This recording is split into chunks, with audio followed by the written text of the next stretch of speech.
Hello, folks. Welcome to Learnsoft's webinar and a short demo.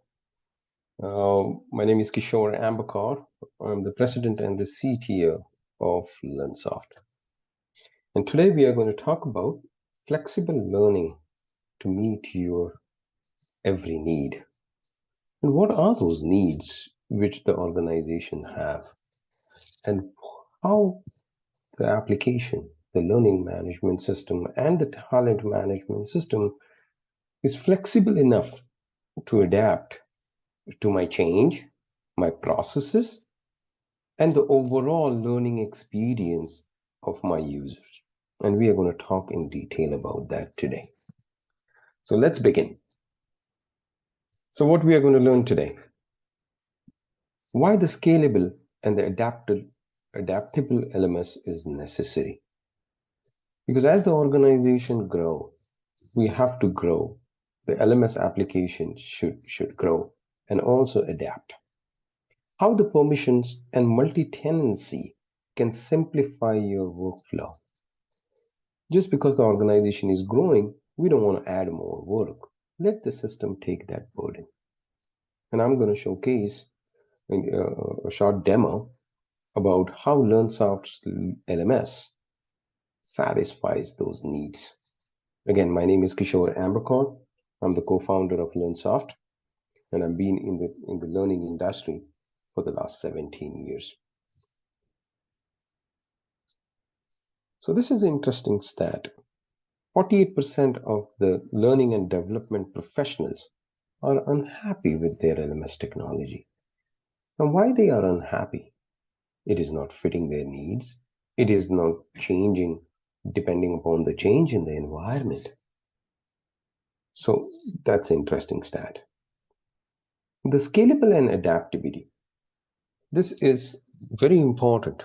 The system has to be scalable because today we might have 10,000 users, but we can go and acquire another company, and now from 10,000 we automatically become 14,000 employees.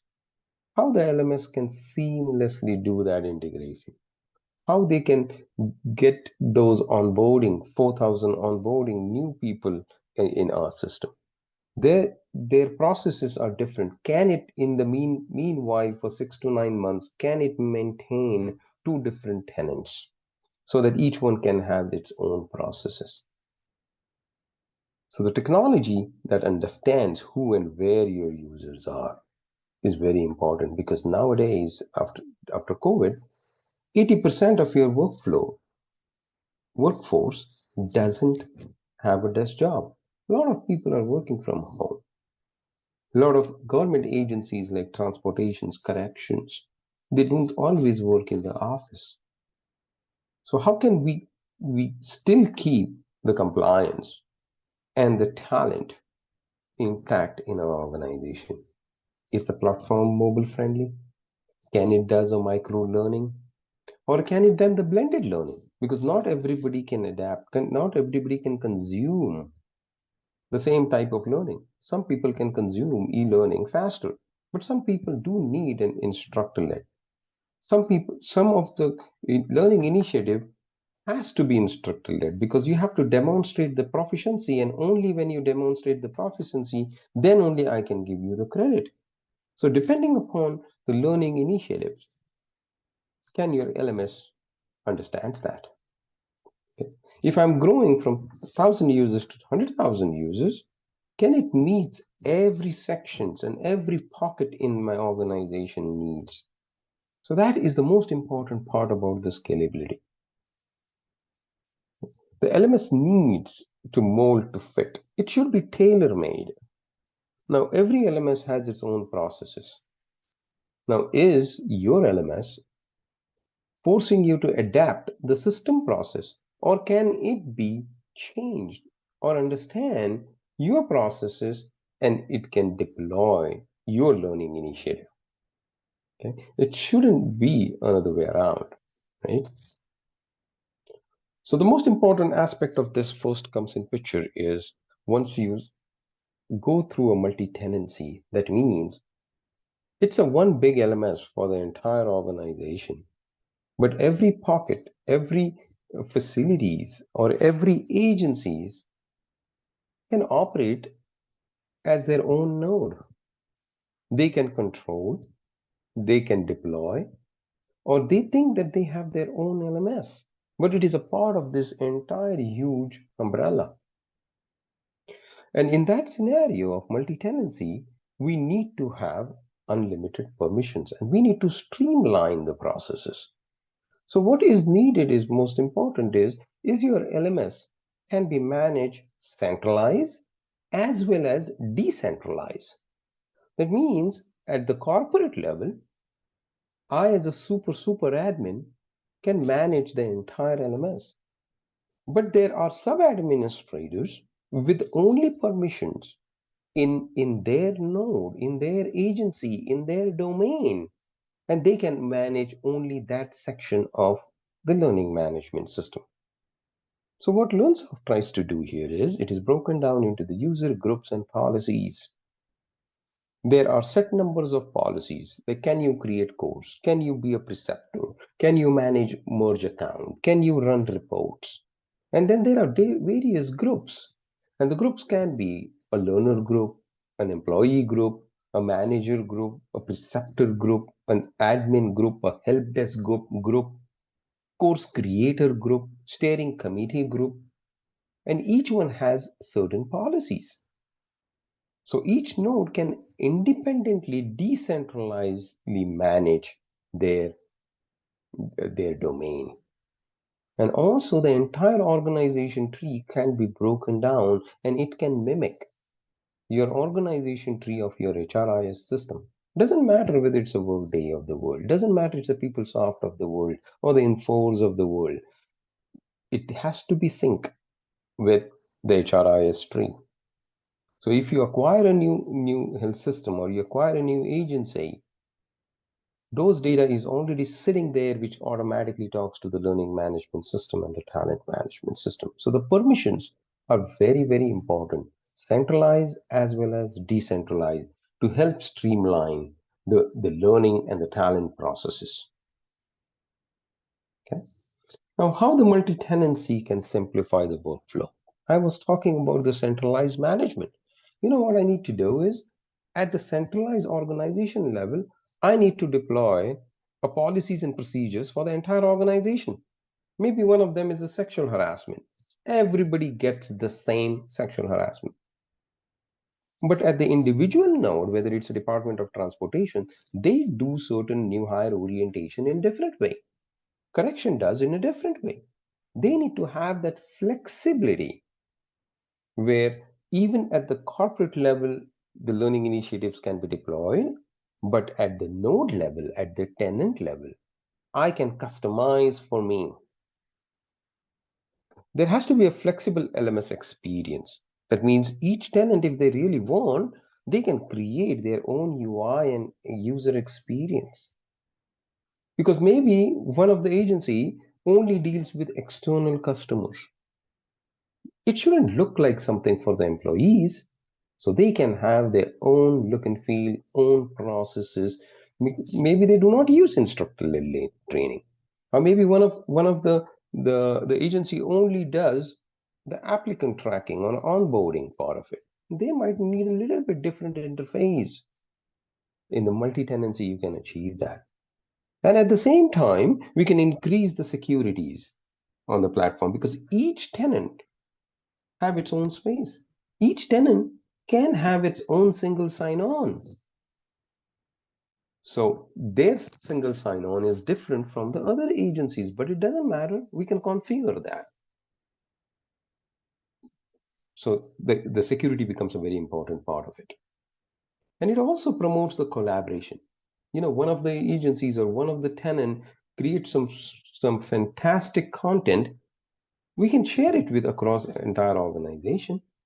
Now we can't open it. It has to go through a process of steering committee and approval that is this content okay to spread it across the entire, for example, state of Kansas. So once that process is defined, the collaboration becomes very smooth. So let's jump into the application and see how Learnsoft's LMS can achieve all those things. So I've logged in into the system. You see the look and feel here. And this is just one template which I was showing. So maybe I deploy this entire application at the centralized level so everybody gets this look and feel. But as a true multi-tenant architecture, I have an option for certain nodes to see the entire change in the user experience. So actually I can go into the division and into a node. So for example, my judiciary agency requires a different user experience. So when I go into the judiciary, I can actually I can create the entire HTML, and I can put certain things on the top so that it will seamlessly integrate, and I can actually create and define the entire user experience only for judiciary department. But my default, which is, let's say, corporate node or tenant, don't have any specialized template. So it will take the default template. So as a true multi-tenant, you can have one single user experience across the board. But if there are needs for a specific tenant to have their own user experience, you can achieve that. Okay. So that's just the look and feel side of it. But even the processes are different. That means I can actually go in courses, and I can create certain courses or create certain catalogs or learning initiative only for my node. So here is a sample demo site. My organization is Everpoint, but my judiciary is a different tenant. My human resource is different tenant. The workforce development is a different tenant. And each one can have its own look and feel. And also the processes. And also the processes can be customized. That means certain nodes do not have certain type of modules. That means only two agencies have a talent management review. The other ones do not have that. You can control those. Only certain tenants have an e-commerce functionality because they are the only one who can who sells their courses for $25 a CPR course for the general public. You can do that. Actually, the state of Iowa Human Services Department do the mandatory reporter training for the general public. Only they can do that because they have an exposure towards the external users. The Department of Transportation in Iowa do not have that, but it's still a single learning management system. Okay, and at the same time, there is a drill down functionality in the system. So I'm going to log off here, and I'm going to log in as one more user, which I say he is a manager or a supervisor type of user. So I'm going to log in because I'm going to show you some of the drill down reporting option here. So I'm logged in here as this manager, and this manager is also an end user, so he see his courses, his task list, his enrollment. But I'm going to go in the analytics tab. And in the analytics tab, I'm going to showcase all the dashboards which are coming, right? So these are the first dashboards which is coming, but I'm going to go to the manager dashboard, which will give me information about how me as a manager is doing. Okay, so this is all real time. I have an option to actually click on the report button. When I click on the report button, it shows me a completion report, just one sample completion report, but it shows me that how many cost centers I manage. So inside the Everpoint, I can now start drilling it down. So when I click on Everpoint, which is my organization name, I only manage human resources. Now, if I manage IT, it will also show me the second name, which is IT. If I manage compliance, it will also show me the third one as compliance. But right now, I only manage human resources. But when I drill into the human resource, it will give me all the cost centers in human resource, which I manage. Right now, I'm just doing this. And then when I click on human resource facility, now I see the people who belong to that. And when I click on that one person, now it will give me the detail for that person, their completions, they're yet not yet due and delinquent. So I can export only this one page of this report, which I call as an exception report in Excel, PDF, Word format.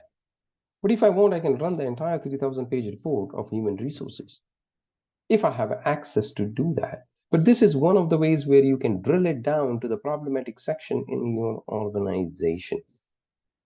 Okay.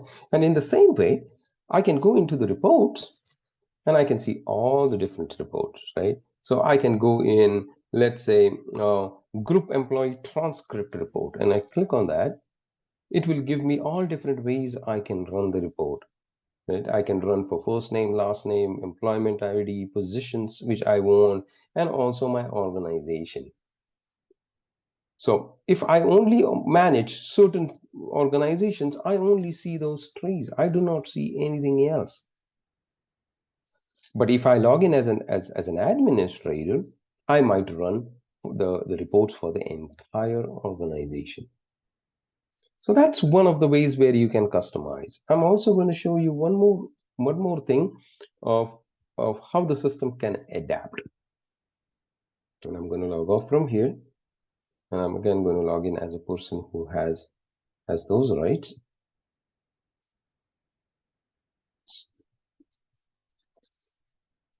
So I'm going to log in into the system,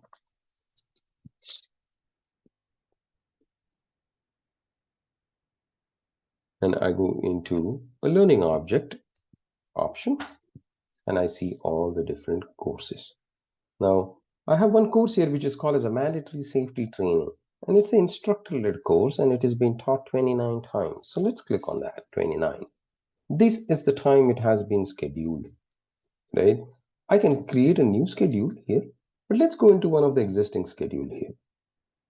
And this will give me all the different options, whether it's an advertisement only course, and there are other factors here which actually defines, and I can customize my learning initiative. Is it a waitlist course? Am I forcing the evaluation? Maybe not all courses are like that, but only some courses are like that. But maybe in my tenant, I don't even do instructor-led side. And in that case, I don't even show you the instructor-led functionality of the system. The system is smart enough, depending upon what options are turned on for your tenant, it will only function in that way. So maybe certain agencies which require heavy compliance, they might have all the different types of training, but maybe there is only one small agency who only does e-learning. They don't need all the sophistications and the bells and whistles of the system. It's not forced on them. For them, it becomes very, very simple. So that's the beauty of the multi-tenancy. That's the beauty where it can adapt depending upon your organization need. And when I say organization, I'm saying your tenant need in that organization. Okay. So what we have learned here, why the scalability and adaptable LMS is necessary. Because if we are not doing that, first of all, if it is not scalable, that means as I grow, the LMS gets bogged down. It becomes slow. So scalability is the most important thing. The adaptable is because it has to adapt the environment. It has to adapt the requirements. As I said, some people only need e-learning. Some people need probably blended learning, but not in the entire organizations, only in certain nodes. How we can manage all this with very less resources so that the system can take the burden. That's why the permission and the multi-tenancy is very important. I don't want to worry about all 47 agencies of the state of Kansas. I'm sitting at the Department of Administration. But let me worry about the global learning initiatives or corporate learning initiative. Let the DOT, the DOC, the DNR, let them do their own initiative. If they need help, obviously I can do that, but they are independent. It is a distributed, decentralized admin or management functionality. We also saw the drill down reporting. We also saw the look and feel side of it and the changes in the system, how that can be changed. So that's what we learned today. If you have any questions, I'm going to open for questions. If there are any questions, please put it in your chat, and we can adapt. Oh yeah, there is first question.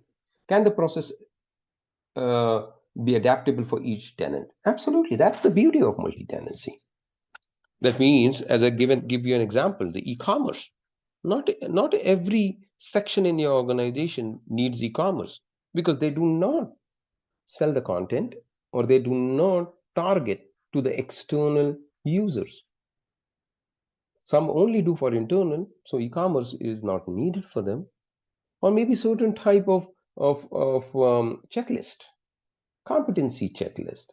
Not everybody does competency checklist. I know the clinical side is very heavy on that, so they don't need that functionality of the learning management system. So each tenant, their process can be adaptable, and that is the beauty of the multi-tenancy. Wonderful. Any other questions? Can each tenant add extra modules for just their user base? Exactly. That's what they do. So if I am an administrator of Department of Natural Resources in the state of Kansas, I can only add modules for my agency. I'm looking for an applicant tracking where I can do some onboarding. The other agencies already have certain things in place. Can I only turn on those modules only for my agency, which is only for my user base? That is the beauty of the modular design which we have here at Learnsoft. You can only turn on certain modules which you need, and you only pay for the modules which are turned on, only for that user base. So the answer is absolutely, you can do that.